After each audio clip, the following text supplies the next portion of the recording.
Hi, fourth grade families. I am making this video to help give you a little introduction into what you'll be seeing and experiencing the next week at the Extended Flexible Learning. I'm here at my house, but I'm thinking about all of you and your students and missing them a lot. So I thought I would just put together this video to give you kind of a little overview so you can know what to expect. First of all, I have to start with thank you so much for all the support that you are giving your students. Not only I know that you'll give them next week, but that you're already giving them now. The way that you're helping them overcome this challenging time and continue to stay positive is really important, and I really appreciate you.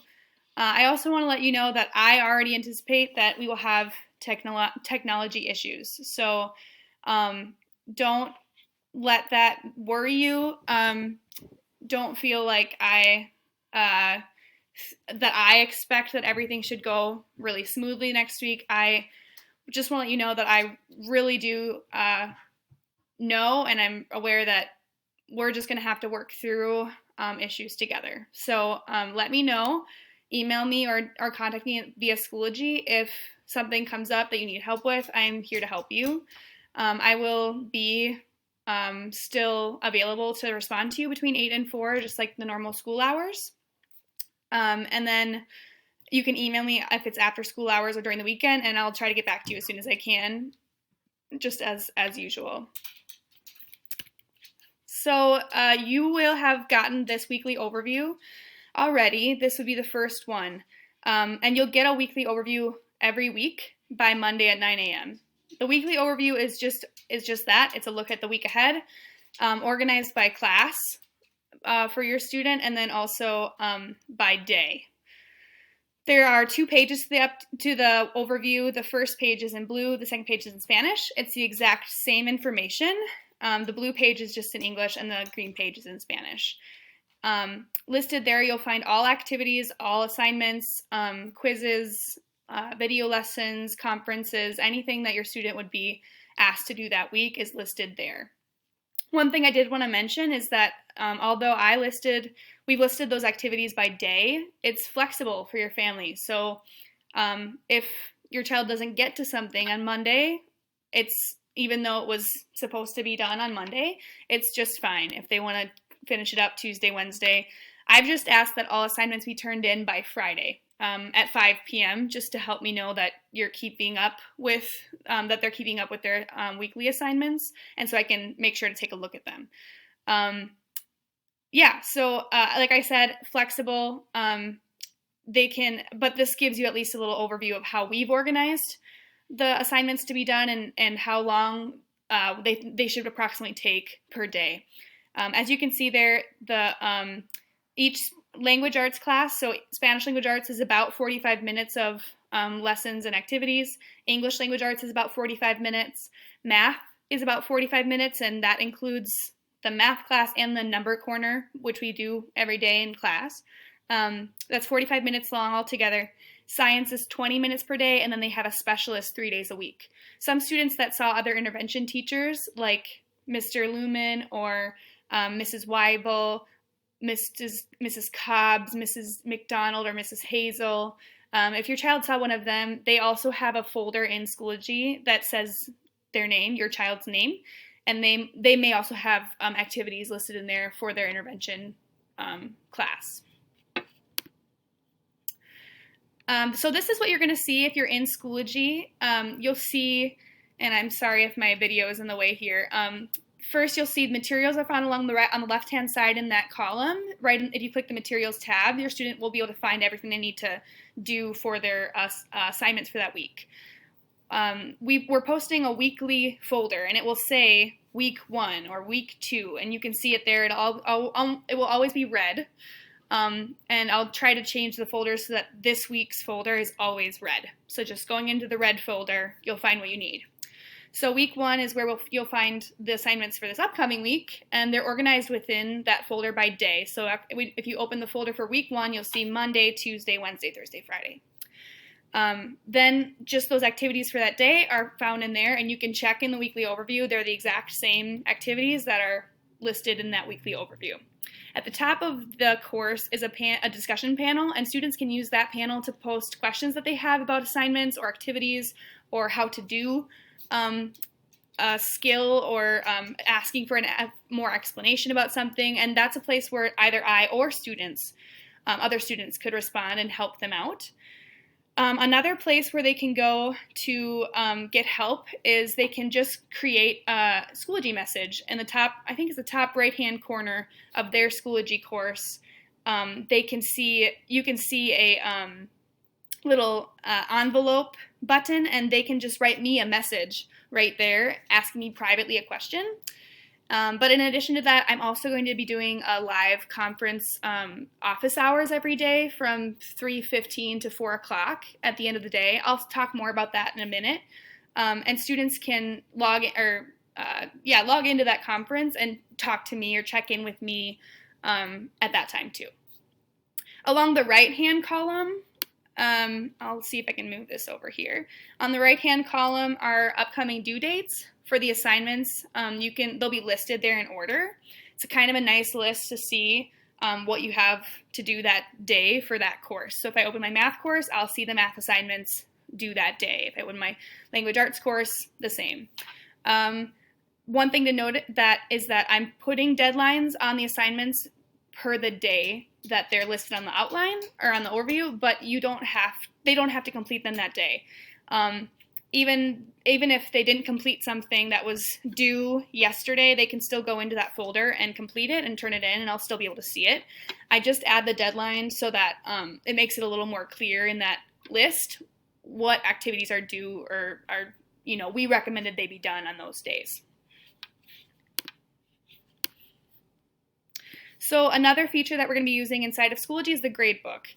Again, along that left-hand column on the side, right below materials, you'll see a place for grades. And this is a place where we're going to be where you'll find the results or scores that students have achieved on the different assignments that they've completed, either activities or assessments. You'll be able to see a list of their activities or assessments that they've completed in that middle column there. And if you click on that item, so for example here there's an example, it says test. If you click on that word test, it will take you right to that assignment so you can see what their work was. And then along the right hand side, I'll try to move myself again. On the right-hand side there, you can see their score out of how many points it was worth. Sometimes we'll just do out of 1 point, which usually just means we're just checking to make sure that it got turned in and it was completed as correctly as as expected.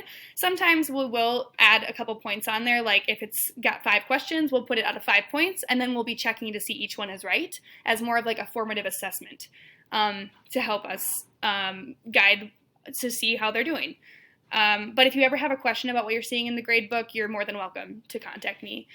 Just make sure you check. The note up here says grades will be organized by course. So if you're looking for how they're doing in their math course right now, you have to go into their Schoology math course. If you want to see how they're doing on their science activities, you have to go into their science course. Just a quick note, we're using the gradebook in Schoology to help keep you up to date and to know how your child is doing on their assignments. It's not an official grade. It's not reported anywhere other than just between you and me. It is just to help us keep on the same page about how they're doing. So like I said, if you ever have a question about what you see there, just ask me. And I'm hoping as we go along, it'll start to make sense how that looks and how I'm filling it out. Live lessons. So I mentioned earlier that I'm going to be hosting office hours every day after our afternoon closing meeting. I'm going to be trying to do our closing meeting, just a check-in with the class, live every day at 3 o'clock. That's listed on the weekly overview. That would be like a 15-minute just check-in with everybody. I'll probably have some sort of like a quick share that everyone who's at that meeting can do. But the key thing to know about live lessons is that if your child can't make the lesson, or if they have some technology problem and they're not able to get there for whatever reason, that is totally okay. I'm going to be recording those live lessons and adding them to Schoology. So let's say, for example, your child didn't make the English live lesson because their iPad was not charged and wouldn't start up. That's totally fine. They'll just go into their English course later on and they'll see the recording of it. So they'll have live lessons every week. We're starting out with just a couple. Like I said, I will be available live every day, but the actual lessons I'll be teaching, they're just going to be one math lesson, and then Mrs. IU is going to teach an English lesson. So on the weekly overview, you'll see those live lessons with the time that they're scheduled in red, so that you can know and help your child know that they can log in at that time. We're going to be using Schoology Conference, at least to start out with. I'll move this over again. Using Schoology Conference, which is it's nice because it's already located in Schoology, which, as if you haven't noticed already, that's kind of be their hub of where they're going to find everything they need. So Schoology Conference, again, is along that left-hand side section. It says Conferences. When they touch there, they're going to be able to see any live conferences that they can join. And it's going to take a little troubleshooting at first, not only for them, but also for me. It's my first time using that feature. But I'm hopeful that soon we'll be able to have really cool collaboration and discussion via live conferences, even at a distance. So yes, like I said, a couple live lessons per week. This week it's going to be one math lesson, one English lesson, and then every day that live little closing circle, and then office hours until 4. And just to explain, office hours are just going to be time when any kid can log in into the conference, or it's totally optional. It's just to get more help if needed. If you want to ask a question or have me explain something again from a lesson, or any of that is totally okay to log into office hours and ask me quick. Even if a parent wants to, if you'd like to ask me a question and I'm there in that live conference, you can feel free to log in via your child's device and ask me then. That's fine. Just know that it is a live lesson, and so of course that would mean that anyone who's also logged into that conference from our class is also going to be able to learn with you on that question. So if you had a question you wanted to ask me more privately, or that your child didn't feel comfortable asking maybe in front of others, they could send me a Schoology message, or you could email me as well. I just put this example schedule as an idea. I just want to reiterate that, again, this is flexible to meet the needs of your family and your student. So this example schedule just kind of shows how it might look to start in a day to do learning, and you can notice that I tried to punctuate the lessons with a lot of break. So there's breaks kind of between everything as much as possible, and they can be nice and long. The happier and the more focused student is the one that's had enough time to rest and to do what they need to do to be ready to learn. So yeah, I would recommend, this is an example. You're welcome to use it if you'd like. But my recommendation is that you consider making something like this for your family that's going to work for your child, or even have your child work together with you to plan how they're going to complete their work every day or throughout the week. And you can use that weekly overview as kind of a checklist of those items that they need to get done to work together and decide when we want to work on those things. When are you going to be freshest to work on math? When is going to be the best time for you to work on your Spanish language arts lesson? Reminding you that it's flexible to do what works for you. They're welcome to work ahead.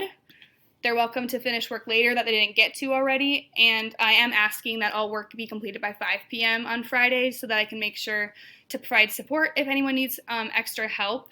And also just to check in and make sure that that I have everything on my end so I can grade it, get to it in a timely manner, and get back to you. Last thing, I wanted to show you these infographics we created that I also linked here in this presentation and also in the message that I sent to you.